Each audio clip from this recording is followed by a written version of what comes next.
So yeah, welcome everyone to our second bi-monthly club update call. We talked about this in the last update call that every couple of months we're looking to provide an update to clubs via an online format similar to this.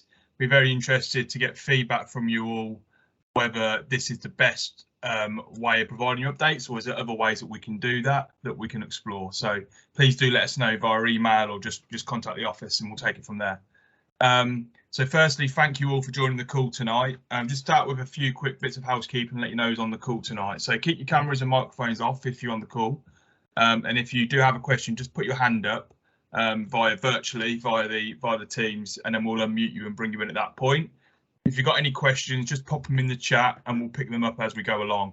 There's no natural breaks in the presentation for questions, but if there's a hand up or a question in the chat, we'll bring you in at that point. So anytime, just put your hand up, really. Like I say, the reason for this, we're just trying to look at our communication and make sure we get key messages out to clubs. This is one of the methods we look to do that. There are many others we can do via our social media, our website, and different bits we've got planned for next season as well. So just bear that in mind, really. So who have you got on the call tonight? You've got myself, Football Development Lead. I'll be opening tonight, and then I'll be closing at the end with some updates around England Football Accreditation. We've got Jamie Clark, our Football Services Lead, who provides some updates on player registrations. We've got Emma Hayward, our Designated Safeguarding Officer, to provide some updates around DBS processes for coaches moving forward, which should help you as clubs when trying to get your coaches up to date. We've got Kai Wilson, our Football Services Officer, who will be providing some updates around tournament sanctioning and how you can make the most out of your tournament if you're running one this summer. We've got Carl Percival, Football Development Officer for Female and Disability. You may be aware that at the moment the WEURO 2022 for women is happening at the moment. England doing very well. So on the back of that, we anticipate a lot of participation opportunities for girls. So Carl will talk you through how you as a club could potentially tap into those opportunities. And then we've got Sam Deacon, our Football Service Administrator, who will be starting the evening on some football some updates on club affiliation, which is obviously a high priority at this stage of the season. So like I say, we anticipate the call half an hour to 45 minutes, depending on questions and uptake and engagement, and we hope it is useful to you. So they're the updates. Like I say, hands up or on the chat if you've got any questions, you go. So I'm going to start just going through that agenda very quickly. So like I say, we'll start off with club affiliations, then we'll go through tournament sanctioning, player registration updates, go through the safeguarding, Euros 2022, and then we'll finish with some England football accreditation, some reminders really more than anything else. Get a bit of a Q&A at the end if needed.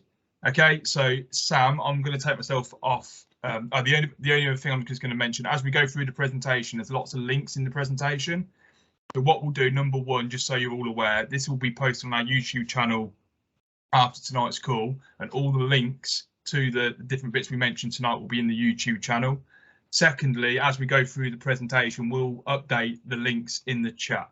So for colleagues on the call, I'll look after that. I've got all the links lined up for you all, so I'll deal with that. But yeah, for everyone else on the call, whenever there's a link mentioned, we'll post it in the chat so you can have a look at that in your own spare time. Okay, Sam, I'll pass over to you and I'll update the links as we go. Thanks, Sean. Appreciate the introduction. Hello, everyone. I hope everyone's doing well. Just giving a brief overview on club affiliation at the minute. So club affiliation is obviously open. It's been open for about a month and about 2 weeks now. So first thing, really, just make sure you get your affiliation going. So the FA, so we can check it. First thing to be aware of is leagues are starting to put deadlines in place for your affiliation to be complete. So I know one league has actually got a deadline of tomorrow. They want it done by close of play tomorrow. To begin your affiliation, please just go to your whole game as you would normally, log in there, click on your club tab, and then it should be on the bottom left hand side of your screen. If you have struggled or never done affiliation before, it's the same process as the last couple of seasons. And the FA have published a help guide for you this year. So like Sean said, he'll be sending the links out at the end of the call. And then realistically, if you've got any questions or any advice on how to complete, got any issues, if you're having a bit of technical issues, either just drop us an email or either have a look through our club guide, which is new this year. Also includes information on other bits of the county FA as well. So just get your affiliation done, and then hopefully we can action that as soon as possible, and you can start playing this football again as soon as possible as well. That's it from me. Thank you very much. Okay, thanks, Sam. I'm just going to pass directly over to Kai, who's going to be doing some updates on tournament sanctioning. Good evening, everyone. Thanks for joining us. So I'll just provide a quick update on tournament sanctioning for you. As you may or may not be aware, all tournaments, festivals and charity games must be sanctioned by us as County FA. It's really simple to do to sanction a tournament with us. So we've got a link to send out. Obviously, Sean will put it in the chat to register your interest. As soon as that interest is registered, we will send you an action plan to complete. So that'll include letting us know which teams will be there, which referees will be there, and the rules that you'll be playing to at the tournament. We appreciate if that can be sent back at least 10 days before the tournament starts, so we can get everything sorted and everything checked and make sure everything's in place. Just to let you know what would happen if a tournament isn't sanctioned. So there can be some insurance implications. It can leave the organisers, clubs, referees, everyone involved kind of open to any insurance claims, which is obviously we don't want to happen. In terms of safeguarding, we check every coach and every referee that is listed to be at every tournament, just to make sure DBSs are in place and all safeguarding qualifications are up to date. And finally, if you're playing unsanctioned football, so an unsanctioned tournament, it is actually a breach of FA rules, and we can charge each team that's involved with a potential fine of up to £200. So that's just something to keep in mind with that. But if you want to check if a tournament is sanctioned by ourselves, Sean will put the link to our grassroots notice board. We list every tournament that we've sanctioned or we're in the process of sanctioning on there, or simply contact us through our competitions email, which is at the bottom of the page. And that's it from me, Sean. Thanks, Kai. Perfect. Appreciate that. I think the next person on the list is Jamie on player registrations. Cool. Thanks, Sean. Welcome, everyone. Very quickly on player registrations, it is open. You can start registering players as of now. You can do that by going to clubs.thefa.com and clicking on players, following the same process as last year, or going to whole game and follow the link as you normally would through there. If you've never registered players before, you can go to our guide on completed player registration. It gives you a step-by-step process. It should be a lot easier than last year. Last year, you had to try and get registrations and certainly consent from everyone for the first time. If you've done online consent, that lasts for 5 years, so that should make it a little bit more straightforward. However, we are aware of known issues, and so what we've done is we've made a known issues tracker. So that known issues tracker has all of the different pieces where things have not quite gone right, possible solutions or ways to get around them, or at least notifications of when it's going to be fixed. So currently on there we have 4, which I've just pulled out. So you may be experiencing these as you're trying to register players. You might find that there's potential duplicates when you know there's not a duplicate. Exporting team reports. We've had instances where people can't pull information down quickly enough or correctly. Online consent is not showing from last season.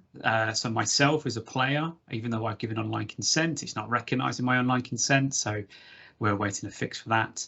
And finally, there are some issues around uploading photos or requesting new photos when actually you don't require them.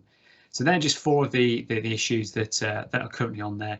Fixes go out daily. So just as much as they're an issue now, tomorrow we might find that 2 of them are no longer there. But that issues tracker is always a good place to start if you're having any issues with that. If one of the big things that came up last year was around emails not being sent out for consent. So if you need to go on, or the player needs to go on and give consent instead of waiting for the email to come, they can go to players.thefa.com. And by signing in there, you can see what consent requests have come to you. But also, if you're a parent of a child, you can also consent that way as well. Ultimately, any questions, we're always happy to help. There's a small little team of us that go through everything that comes through. If we can fix it, we'll fix it. Sometimes you don't quite have the access that we do, so we're able to get in and do things. Or if it's an issue around one of the things on the tracker, we'll always sort of let you know and try and point you in the right direction, and then ultimately let you know when it's fixed. But you can contact us on playerreg@leicestershire.com. Just drop us an email and we'll try and work through as best as we can. Thank you very much. Thank you, Jamie. Next up is going to be Emma. If anyone's got any questions about any of that, it's more if it's like the governance, that getting you set up ready for the season. Ultimately, a lot of that stuff is just post it in the chat. Ask a question at the end. Can't see anything at the moment, so we're just going to crack on with our update from Emma on safeguarding.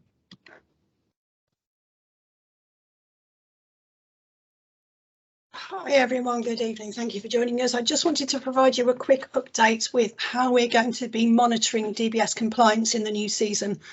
If I just briefly provide you with an update, an overview of how it's done at the moment. Obviously, as clubs, you have your dashboard on whole game system where you can see which individuals are in date with their DBS because they show as green. If they're within 6 months of expiry, it shows as amber, and if they're out of date, it shows as red. Additionally, the coaches will receive a reminder directly through whole game system. That's directly sent to them to their email address that's recorded with their fan. But at the moment, all that does is tells the coach that you have a message on whole game system. It relies on the coach themselves to actually log into whole game system and have a look what that email is all about, that message is all about. Coaches aren't doing that. And it's putting the onus completely on you as club committees and club welfare officers to actually monitor and chase compliance. As a result of that, we've now adopted a new system where we're going to be contacting coaches directly via the county FA at regular intervals prior to the expiry of their current certificate. When they become within 90 days of expiry, they will receive their first reminder from the county FA. If they haven't actioned that request to renew their DBS by 60 days, they'll get another reminder. And if they still don't do anything about it and they get to 30 days, they will receive a final reminder, and club welfare officers will also be copied in on that correspondence. Why are we doing this? Well, it sort of helps you as clubs because it places the onus on coaches rather than just yourselves as club committees to be proactive with the management of their own safeguarding compliance by reminding them directly. It's necessary to do this because we're finding at the moment DBS themselves are taking an awfully long time to process requests. This is nothing that the FA have any control over whatsoever. Once the DBS have an application, we are at their mercy as to how long they take to process it. That can depend on the county that the applicant is based in, their surname and their first name. Oddly enough, if it's a more common name, it takes longer for the police searches to go through. But once it's with DBS, we have no control over the speed at which that is processed. The only control that we have is reminders and getting those verified and onto the system. What we're finding at the moment is clubs and individuals are leaving it too late. So they're leaving it to within 10-14 days of the expiry of their certificate, and it's taking an awfully long time for them to come through. And as a result, we're having to suspend coaches for non-compliance. So we're hoping that this new procedure will be allow us to deal proactively with DBS reminders rather than reactively when it gets too late. So that will be in process as soon as affiliations are started to go through. It's already in progress, so you may be getting coaches who are getting reminders now if they hit the 90, 60, 30 days. So hopefully that will support you as clubs to make sure that your coaches and managers don't become non-compliant because their DBSs expire before the new one is in place. OK, is there any questions on that? I think I saw one pop up on the screen. I'm not sure. Yeah, and there was one that's come in. You said, how long does it take? No, sorry, wrong question. From Mike Sewell, I think you covered it really. We're experiencing long delays of DBS coming through. Yep. We have a couple of coaches waiting 3 months for theirs. I suppose, I don't know if you've got anything further to add on what you've said already, really. No, yeah, I mean, at the moment, the average time is 21 days. That's the average. I've got one this morning that we've chased up that has been with the Disclosure and Barring Service now for 4 months. We can only chase them when they've had an application at any one stage. As you probably know, if you process them, Mike, they have stage 2, stage 3, stage 4, and occasionally stage 5.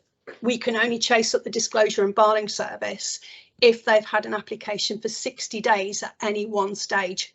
So if you think we've got 2, 3, 4, that's 3 stages. They could have an application for 60 days at any of those stages before we are actually able to chase them up. So all I would say to you is to try and make sure that you give plenty of time, but unfortunately that's the only time we can actually chase them up. Clive's got his hand up. Yes, at the recent Foxes AGM, Yeah, it was stated that all league referees have to have a DBS. Yeah? Yeah, if a parent does the refereeing, he doesn't. What is the point of having been a registered referee with the county FA? that's not quite right, Clive. I did actually respond to Izzy Danson over this one because she contacted me directly.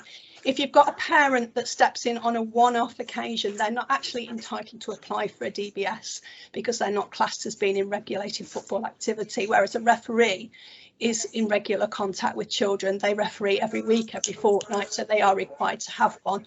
If it's a one-off, then the parent doesn't actually have to have a DBS. Right. Just saying that with the referees being down by 50, 60%, there's a lot of parents doing refereeing. Don't you think anybody doing that for a club should have a DBS? I absolutely Full stop. If it's a regular occurrence, Clive, otherwise the DBS is illegal to apply for a DBS unless you are involved in regulated football activity for more than 3 days in any calendar month. We can't actually process if one is processed. If an individual is only involved for 2 hours a month, they're not actually able to apply for a DBS certificate. Right. If you're finding that a parent is having to step in every week, then yes, absolutely, they must apply for a DBS certificate. But if they're only a one-off, for example, if a referee isn't available or a referee doesn't turn up because referees do get ill and a parent has to step in, then they don't actually have to have a DBS certificate. But if you're finding that the parent does need to referee more often than not, then obviously good practice would say that you should be applying for a certificate for that particular individual. Okay, thanks a lot. Thank you, Clive. Any more questions about DBS? If you have got any queries, please email me at safeguarding@leicestershire.fa.com. Thank you. Perfect. Thanks, Emma. I don't think there's any more questions, but if there's anybody, I think Emma, you're standing around for the rest of the call. So if there's any questions at the end, we can Sure. we can answer them at that point. Yeah, so good questions, and that's part of the reason for having these calls, just to try and answer those questions as quickly as we can, and to help clubs overcome some of those little bits of confusing matters that sometimes does reap into the grassroots game. So not a problem at all. Right, so I think our next agenda item is on the Euros. Hopefully you're watching the women's Euros, and they're doing absolutely brilliantly in the Euros at the moment on the BBC, and hopefully we'll get all the way through to the final. So that will hopefully encourage girls to be playing football. So we just wanted to provide an opportunity on how could your club potentially take advantage of that. And to do that, we've got Carl, our football development officer for women and girls and disability football. Carl, all yours, mate. Yep, thanks, Sean, and hello, everyone. So yeah, if you could just pop over to the next slide for me, Sean, please. So as Sean mentioned, the Women's Euros is currently taking place. It's running up until the 31st of July when there'll be the final. It's also a home tournament, so all the games are taking place in England. And why is this relevant to you, unless obviously you're watching it? How does it affect grassroots football? Well, looking at the figures from the last World Cup in 2019, there was a significant increase in girls and women that were taking part in football for the first time in this country. With it being a home tournament, and obviously further along that pathway now with girls and women's football progressing, we're expecting another big jump and lots of girls and women deciding they want to give football a go for the first time. So how can you help with this? Next slide, please. So at the FA, we offer different recreational football programmes that are targeted at girls and women. And these are ideal for a first step into football because they are recreational. They're a little bit different from your typical team competitive football. And because of that, it gives those girls a chance to give football a go without any pressure and to learn the game in their own way. So we've got the Weetabix Wildcats, which is 5 to 11-year-olds, Squad Girls Football for 12 to 14, and then Snickers Protein Just Play, which is 16 plus. All of these come with a little bit of funding. They come with some kit that you can receive. There's lots of other stuff as well that's involved, which I can provide more detail for if you're interested. But yeah, so just going over these a little bit more. So in terms of the Wildcats, as I said, it's recreational football for 5 to 11-year-olds. It's very much fun, friends and football, and we like to say in that order. So the emphasis is on fun and friends first. The football is just what gets them there and hopefully keeps them there. And it's all about getting the girls to fall in love with the ball first, so that they can then go on to fall in love with the game. A lot of these girls or women that want to pick up football for the first time, they might have never played a match of football before. This might be the first experience they've had of watching football. So they might not know all the rules of the game, things like that. So the Wildcats is all about fun games, so they can learn to fall in love with that ball, get used to moving it around, and then hopefully as they progress, they fall in love with football and want to keep progressing. Squad Girls Football is sort of an extension of Wildcats. So again, it's still recreational, but as the girls get older, the focus is more on giving them their own voice and their own choice. So very different to club football. The focus is very much on the girls picking their own sessions, running their own session plans, and it's all about them developing leadership skills and playing football in an environment that suits them. The age of 12 to 14 is obviously a very changing time for both girls and boys. So having that option where they're in complete control of their football and they can play it how they want to, it just gives them a different option to your typical training and match football environment. And finally, Snickers Protein Just Play. So this is for 16 plus, and it is very much simply a turn up and play 5-a-side, 7-a-side football, completely recreational and open for anyone. Obviously, with it being the Euros, we're trying to encourage some female only sessions to run. We currently have 3 within the county, so we'd love to see an increase in that, so that if there are any girls age 16 plus or women that would like to give football a go, there's a nice easy route in there for them just to have a kick about, rather than having to go through the process of joining a new team, training, match registration, things like that. It's also worth noting with Just Play, it's not just a female only programme. When you apply for it, you can be very fluid in how you want the session to run. So you can do a female only one if you want to, but there's also options for age 35 plus, that can be mixed, or male only, female only, and there's also options for disability as well. Like I said, if you've got any further questions or you might be interested in running any of these programmes, feel free to get in touch with us over email. The email is just on the screen, and I'm sure Sean will pop it in the chat for me as well. If there are any that are interested, then let me know. I can get back to you. We can have a separate conversation. I can give you much more detail about the programme. Each programme's got its own guidance notes that will give you all the details about how you apply, the training that's involved, the requirements for you to deliver that programme. And sort of the final thing with these is, as they are recreational, the requirements to run them are a little bit different to typical club football, in the sense that you don't need to have a level 1 qualification. So a BT Playmaker course with a safeguarding first aid and a DBS is enough to be the lead coach on a Wildcats or a Squad Girls. And then for the Just Play sessions, with it being open age, a first aid and a BT Playmaker is enough to run that one as well. So it's a really good ideal situation if you've got somebody who's perhaps keen to volunteer and wants to get into coaching a little bit, but they perhaps can't commit to running a team. A 1-hour Wildcat session a week might be a really good way for them to come into the club as a coach as well, and help you with some coach recruitment. And that's all from me. Great work. Cheers, Carl. Some really exciting opportunities happening then, and there'll be more and more coming out, I'm sure, over the course of the season of other opportunities that you can get involved in female and disability provision. So yeah, if anyone's got any questions, just post them in the chat, put your hand up, and we'll pick them up when we see them in the chat. I suppose at this point, Emma, we do have some additional questions before going through accreditation on safeguarding. So Emma, I don't know if you want to pick that question up from Ros. I'm typing a response to Ros now.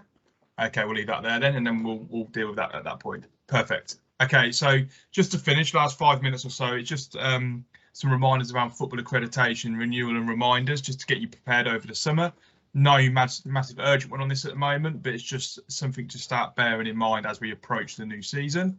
So if you weren't aware, but hopefully you are aware now, all FA Charter Standard clubs, so if you think you're currently a Charter Standard club, you've actually transitioned over to England Football Accredited Club status now. So you'll see that on when you log in to do your play registrations, which is through the club portal, that's also the home now for accreditation. So within that, you can see everything you need to do around accreditation, adopting policies, applying for accreditation. That will also be the place where you will renew your accreditation. So the next bullet point down, just around England Football Accreditation revalidations. If you're currently an England Football Accredited club, or you were an FA Charter Standard club, you'll be aware that you used to do what we called annual health checks, where we would check coaches' qualifications were still up to date and in place. That has not been taking place for the last couple of years due to COVID and the inability to actually upskill your coaches. That process will be reopened from November this year. So November 2022, that process will reopen. It will be through the club portal, and it will be an online process. And we hope it to be a far simpler process than what it was previously. There'll be more details about what that looks like in the new seasons, and we'll put on calls in September, October, talking through that process with clubs. But just to bear that in mind, November, that's when those revalidations will come in. So what can you do now to start getting ahead of the game and make your life easier when that validation opens? So within the FA portal, I mentioned it in the last club call in May, there's policies for clubs to adopt. So if you haven't adopted those policies, start adopting those policies. Very straightforward to do that, and it doesn't take too long, but it also then means you can download those policies and then share them with your members. So start adopting those policies. The second one is start reviewing your coaches' qualifications and look at renewing those qualifications. So the 3 qualifications to start looking at for coaches in your teams is their safeguarding, their first aid, and ensuring that each youth team has a coach with a introduction to coaching football qualification. If they've previously held the level 1 qualification, that still counts and that's still transferable. So don't need to redo the new online course. But they haven't currently, they're not skilled up at the moment. That introduction to coaching football is something to start thinking about. Now, you don't have to have all that in place by November. The window will be extended over the course of the season. I don't want to give the end date yet because we haven't had it confirmed from the FA, but it won't be, it will be more than, you'll get a bit of time to renew that. So don't panic about the November 22. It's not a deadline, it's an open date. If you want more information about England football, englandfootball.com/accredited, I'll just slot that into the chat now. So you can have a look at that to learn more about England Football Accreditation if you're not already aware of that. So just bear with me while I get that link. So in the chat now, you've got that information about England Football Accreditation. If you're watching on YouTube, just look at the notes at the bottom of the video and you will be able to find the link there. So that's England Football Accreditation. More information certainly in the new year, and certainly November is a key date to get in your minds now. Alongside that, just a few sort of other signposting for you as clubs that you might wish to have a look at. If you're not aware, the FA run a podcast. It's an England football podcast known as In the Box. So if you're into your podcast, if you look at go in your podcast provider and you type it in the box, you'll be able to download that. And those podcasts are available once a month on various different topics. You can look back over the last year or so on that. The most recent podcast that the FA put together was on girls football, so building body confidence in the girls game, looking at sports bras and how to make girls more comfortable in the game. So it's worth having a look at that and see if you can transfer any of that into your club and have a listen of that. The other signpost I want to just make you aware of, and we try and mention this whenever we have calls, is the FA have got a YouTube channel, youtube.com/the Grassroots Football Hub, where you can find lots of resources around not just the Body Confidence podcast, but all podcasts the FA have done over the last 2 years. There's loads of good stuff in there to have a look at around club development, club marketing, legal structures, all sorts. Have a look at it, have a play around and watch in your own time. Again, I've just put that into the chat so you can have a look at that, hopefully in after this call or in your own time. So that's basically some signposting for you as clubs, and some other dates for your diary that just to make you aware of. So over the summer it's a pretty quiet period, everyone's on holiday, but we start to kick in with our workshops and support in the new year. One that coming up very shortly is a discipline roadshow event in on 28th of July, 6 o'clock online, delivered by the FA nationally, but essentially it's going to go through various different topics around discipline. You should have had an email, I believe, last week or so that come directly from us giving you information on that. I've just put it in the chat. There's no sign up as such. It's just a click to join the call. So again, that's in the chat now, so you can save that in your calendar if you wish to. Worth jumping in on that. And talks about how to report misconduct, deadlines, and different bits like that to be aware of. I don't know if Kai or Jamie got anything further to add, but once I finish this slide, Kai or Jamie, you got anything to add? Or Kai, can you come off mute? Have you got anything to add on that at this point?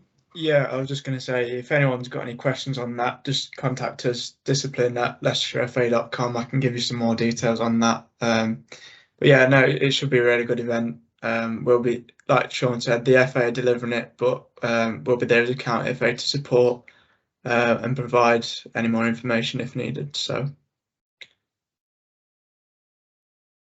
cheers, thanks, Kai. Like I said, if anyone's got any questions about that event, just put your hand up or put it into the chat, and we'll bring you in. Something we're looking to do on 25th of August at Holmes Park. So we get a lot of information, or we've had some feedback this season around supporting new club officials into the game. So we're looking to put together a package for new club officials. It will start on the 25th of August with a induction evening where we'll go through the basics of running a club, key governance, introduction to FA technology systems, key information around development opportunities and governance. So if you've got any new club officials in your club, or you are a new club official yourself, just make a note of that diary. Information will be being sent to clubs very shortly. That new club officials sort of program or package, it will then be extended. So what we're looking to do is setting up a sort of social media, either through WhatsApp or maybe a Teams chat, where those new officials can interact with each other and chat over the season to try and resolve any issues. We're looking to identify experienced club officials that may be able to support those new officials in their first year of football. So if you're an experienced club official on the call and you'd like to help a new volunteer coming through the system, just be there at the end of the call. Quite a voluntary role. No commitment necessary. It's just someone we can signpost a new club official to if needed for additional bit of support. And then the other part of the new club officials is we'll look to bring those new volunteers, if you like, together at the county FA once a quarter or so, just to talk through any issues they've got and try and support them through their first 12 months as volunteers. And hopefully that'll be beneficial. We'll review that at the end of the season and then take it from there. So just 25th of August to put in your diary for now.